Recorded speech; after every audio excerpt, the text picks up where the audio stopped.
good morning, good afternoon, whatever it is, wherever you are. It's me again, Jen. Hello.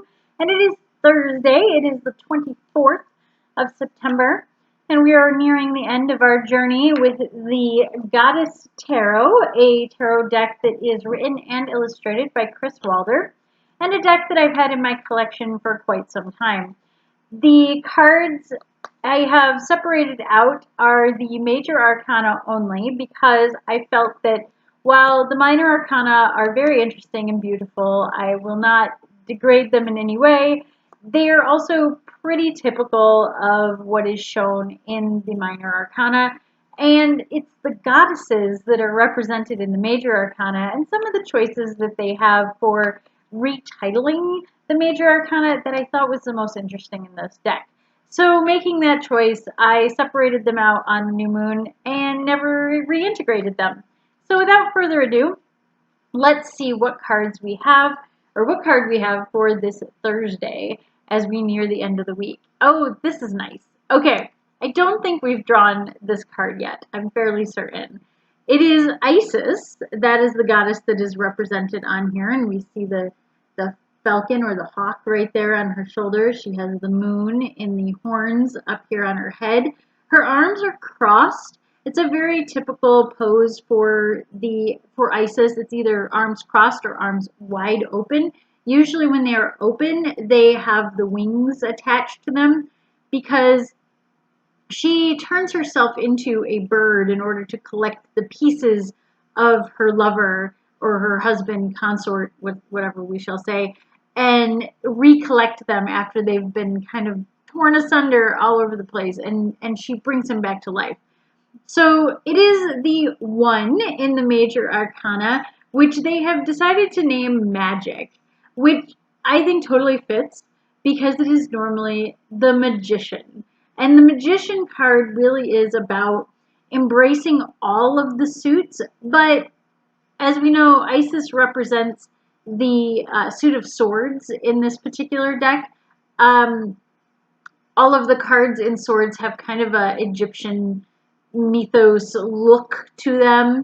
They all have kind of this white sheath as a dress or a gown, and their hair is dark and braided, and they have kind of darker skin. So they have a more Egyptian look. The background is kind of a desert, arid climate look with some of the reeds and lotus blossoms that would be by the Nile edge. So all of those things together are representative. Isis represents the air sign because, of course, she's the bird.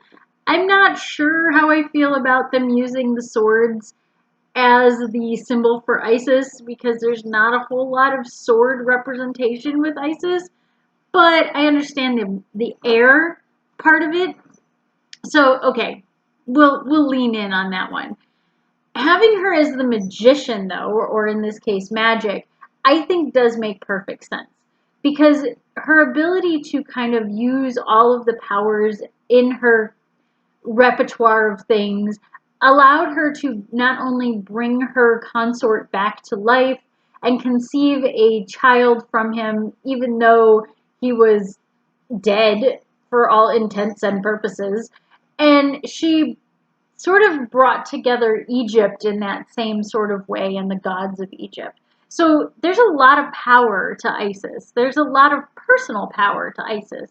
And that's what the magician also represents, is knowing that, like, bringing all together all the tools that you have at your disposal, all of the abilities and skills that you may need for your journey, and going, okay, this is what I need, this is what I don't need, this is what I need to hone, this is what I need to just kind of do away with, and what I don't need for this adventure.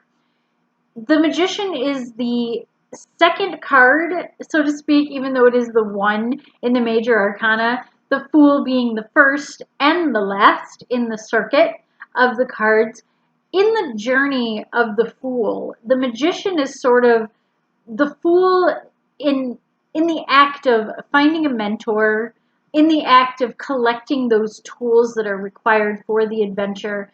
I like to look at the Magician also as like the tutorial in a video game or the tutorial in life, so to speak, where You gain all the knowledge that Isis has for you. You gain all the knowledge that whatever this mentor is about to gift you with. And you also learn to use the tools that she offers to you. So in the case of the more traditional magician, you have the sword and the cup and the coins and the wands all there represented in the imagery of the magician. With Isis, there isn't a whole lot of representation of all of them, and yet they are kind of there.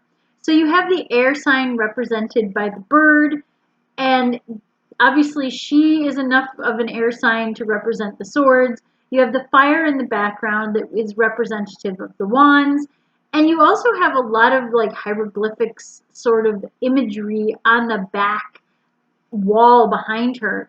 And I can definitely say that one of them is holding a wand, and the other looks to be holding a goblet of some kind. So I'm going to say that in its own weird way, it does represent all four of the suits, leaning heavily on, hey, look, Isis is the one that we have for air, so there's your air sign.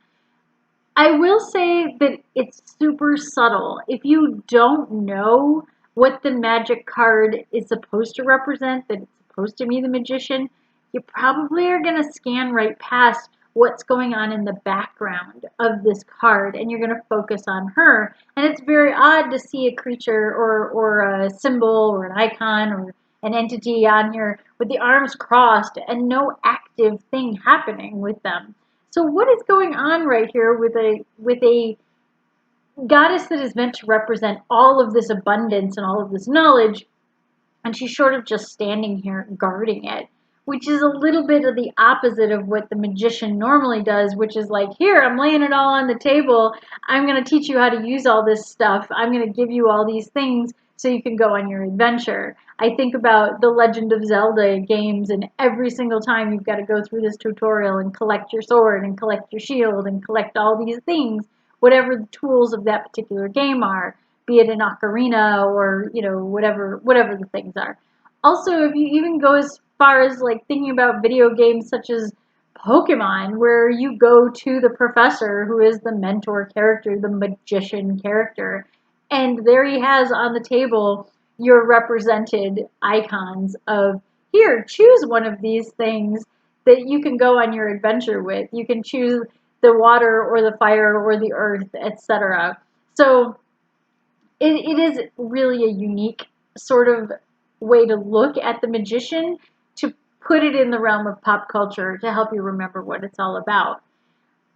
Isis almost looks like she's still guarding all of that. What I do think that this card helps or new readers with is that really pay attention to all those fine little details in the background. It's not always about what's in the foreground. The background, the setting, even the area around her is representative of the suits, is representative of the skills that you will need as the fool to go on your adventure. So the next time you get a deck of cards and you look at it and go, okay, well, it's all about what's in the front there, but is it, look all the way into the background, pick out all those little details, take time with your cards. That is why I really enjoyed doing this for like the 10 to 15 minute little videos that I do every single day. It's not so much to give a reading as it is to really prod at these cards and look at the tiny details, which is something we don't do all that often in the midst of a reading, because you're picking out the symbols that are necessary for that story that you're telling. But when you really start picking apart, there's some cool stuff in the background.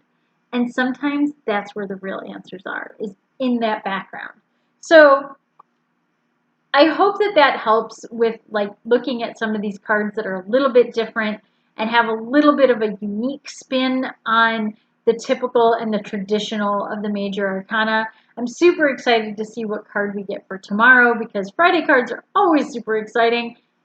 Not always good, but always exciting. So until next time, please check out the links in the description below if you want to see what we're doing in Discord and all the other stuff that we've got going on. Also, until next time, Please stay safe, stay healthy. Much love to everybody, and enjoy the day. Bye!